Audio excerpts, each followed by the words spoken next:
unanswered questions about Chucky. Number 1. Why didn't Chucky imprint the first kid before Andy? And Number 2. why doesn't Chucky remember the first family? So the mom in Zedmart sets the scenario. I'll play the clip right here. We picked this up 3 weeks ago, but we took it home and we turned it on and its eyes were red. Something's wrong with it. It was just weird. So she had bought this Buddy doll and has had it for about 3 weeks. That's roughly 21 days before returning it back to the store. And she states during that time, the eyes immediately start turning red and the doll began acting weird right out of the box. Now, we don't get a ton of context about what happens with this first family, but compared to Andy's experience, this really doesn't make sense why he didn't imprint on the first kid. If his eyes were already glowing red, which we know is a sign of malicious intent or internal corruption at minimum, then what stopped him from connecting? It's not like he needed to sync to the cloud or connect to other devices first, because that step wasn't required when Andy got him. With Andy, all he had to do was boot up, look at Andy, and then Andy was imprinted. That simple. And that was way before he was able to connect to anything. What's strange is that Chucky acts like this is his first time outside the box, even though he already spent 3 weeks with the other family. Chucky at this point is bare minimum. He doesn't know his name. He doesn't know what a TV is. What's my name? Turn on the TV. What's a TV? At first I thought the only way to make sense of this is to assume that the tampered firmware completely broke his imprinting function, making him factory reset every time he boots up. But that can't be the case, because when Chucky gets his ass beat and disconnected, which I'm assuming this is the battery that powers him, that the Buddy box says is included, battery included you see right here, despite all that, Chucky remembers everything. So we can flush that idea down the toilet. So a full shutdown doesn't affect his memory or knowledge. So how did he not imprint on the first kid when he spent nearly a month with them? And how does he not have that memory of the prior experience with the family? Number 3. How is Kaslin such a monopoly? And This is for Tupac. how does this multi-million-dollar, if not multi-billion-dollar company allow some random factory worker to completely destroy their AI code with a simple press of a button? So let's talk about Kaslin real quick, because thanks to Mr. Henry Kaslin here, apparently this company owns everything. And I mean everything. And this might run deeper than you think. We're not just talking dolls and toys. We're talking cars, thermostats, vacuums, drones, speakers, TVs, lights, smart hubs, coffee makers, VR headsets, literally everything short of toilet paper. They're basically the Apple, Tesla, and Amazon hybrid in this universe. It seems like the only thing they haven't dominated is the phone game, because we can see here, Apple is still going strong in that category. We can see Apple products throughout the film and whatever this is. If Kaslin is the leading company in almost every product in the world, and they have the most AI advanced product on the market, take in mind, this is nearly military grade stuff. The way this AI is capable of taking liberties and the dolls and drones killing people. But apparently the violent filter has been turned off to prevent that from happening. Now the whole plot of this film is that some random factory worker in Vietnam was slacking on the job. His boss comes up and bitch slaps him. Hey! So he decides to tamper with this doll to harm some random kid in the world instead of the one person that triggered him to do so. Like what? I get him wanting to get back at the company as payback, but surely this man is smart enough to know that this multi-million-dollar company, if not multi-billion-dollar company, he knows he's not going to make a dent in this corporation. So he offed himself for essentially absolutely nothing. I mean, even after the mass killing at Zedmart, the company took absolutely no responsibility despite their product killing multiple people. Kaslin shares no responsibility for the horrific events that transpired at Zedmart. They just recalled the Buddy 2 dolls. I guess to double check them? But why would a child's toy need heavy filters from violence and language anyway? It's a doll for kids, ages 8 and up. Why would they outsource the entire AI coding, aka the AI brain, to a third party anyway? They trust these random ass workers overseas with their most advanced AI technology product on the market that they can turn off the filters in less than 5 seconds? Look at this. He gets pissed off. Boom. Boom. Boom. Done. Killer AI doll. It's that simple. No encryption, no firewall, nothing.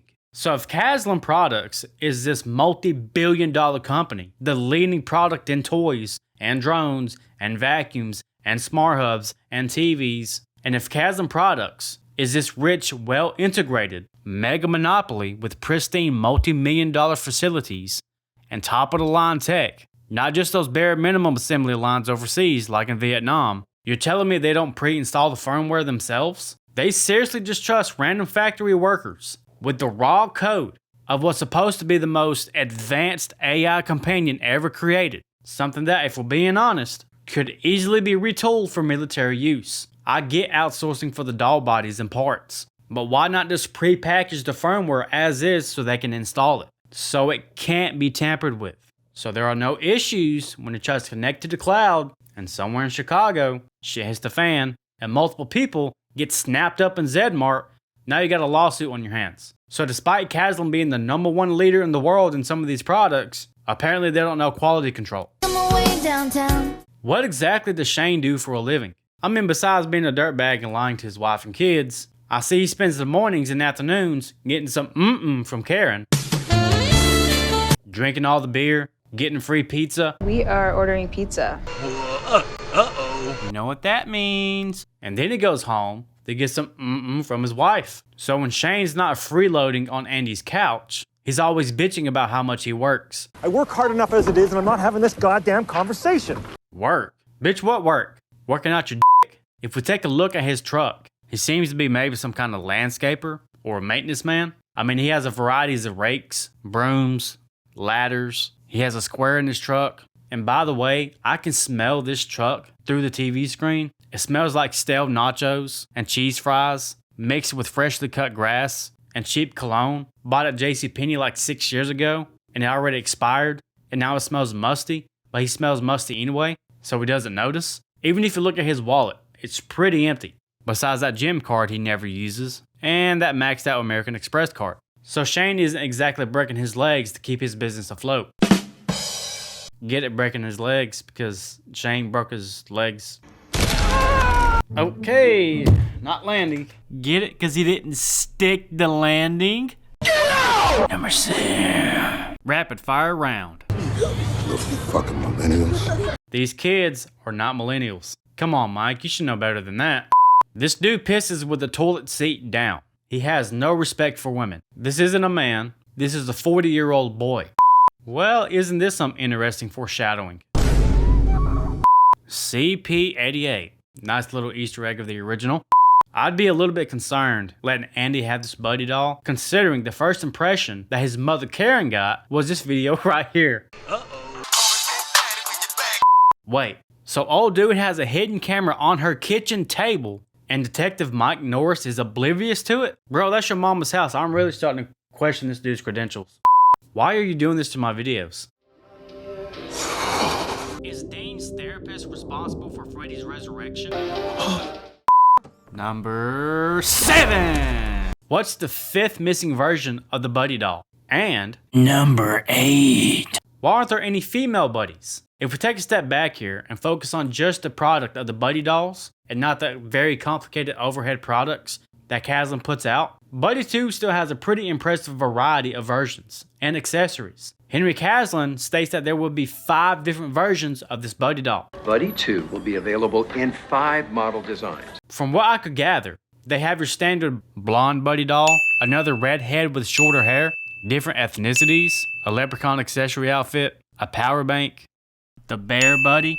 But I still can't figure out what the 5th version of this buddy doll is, because the film never shows us. Could it be that the 5th version would eventually be a female, for the younger female consumers? Surely they can't stay male exclusive for long. But honestly, it's probably for the better. Because with the freedom this AI companion has, guys like Gabe here, who clearly already has a perversion for dolls anyway, plus spying on women, this wouldn't turn out too good if you know what I mean. Disgusting. You can only imagine how that would go. But this does raise an interesting question. If Chucky's story continued in this universe, and Kaslin did release a female model, would that open the door for some kind of female-style counterpart, like an AI Bonnie and Clyde going rogue? I would find that pretty interesting. And please leave Megan out of the comments.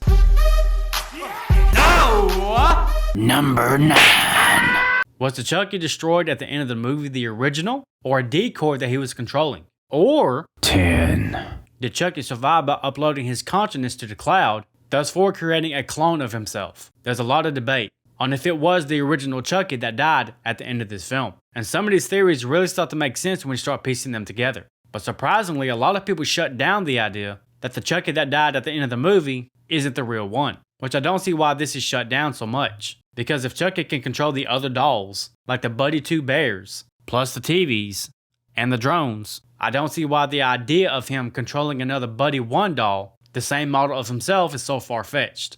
You know what I mean? But regardless of what you pick, at the end of this movie, he's alive and well. So what exactly happened here? We know for sure there was multiple Buddy dolls at the Z-Mart during that final act. Not only on display, but Chucky used multiple dolls to fake out Andy. One scene in particular with the Buddy doll on the shelf. One of them distracts Andy, while the other one sneaks up and knocks him unconscious. So the question is, which Chucky was the real one? It's possible the Chucky that Andy fought and destroyed was nothing but a decoy, a puppet that the real one was controlling remotely. Remember, by this point in the film, Chucky has learned from every mistake he has made. He knew he was vulnerable after being ganged up and getting his ass beat earlier in the film. So it will make perfect sense for him to use another doll to do his dirty work while he stayed out of danger. So was the original Chucky watching from afar, controlling that decoy the whole time? Or was it the real Chucky and he has uploaded his cloud data to another one, essentially cloning himself, transferring his personality to another unit via the cloud, and now he can have multiple clones, not just that one.